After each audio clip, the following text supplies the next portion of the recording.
2026 সালের সরস্বতী পুজো কখন পড়েছে, পুজোর সঠিক সময় আমি আজকে এই ভিডিওতে বলে দেবো। 2026 সালে সরস্বতী পুজো পড়েছে 23শে জানুয়ারি।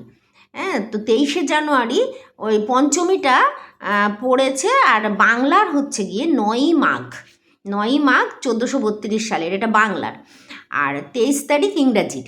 আর পুজোর সময়টা আমি বলে দিই, মানে আপনার পঞ্চমী থাকছে কতক্ষণ সেটা আগে বলি। পঞ্চমী পড়ছে 23 তারিখ 2:28, মানে রাত, তখন মানে 28 মিনিটে পড়ছে, আর ছেড়ে যাচ্ছে 24 তারিখ রাত 1:46। আচ্ছা, পুজোর সঠিক সময় বা অঞ্জলির সঠিক সময়টা বলি। অঞ্জলি হচ্ছে 23শে জানুয়ারি 23 তারিখ সকাল 7:15 থেকে 12:50-এর মধ্যে অঞ্জলিটা দেবেন।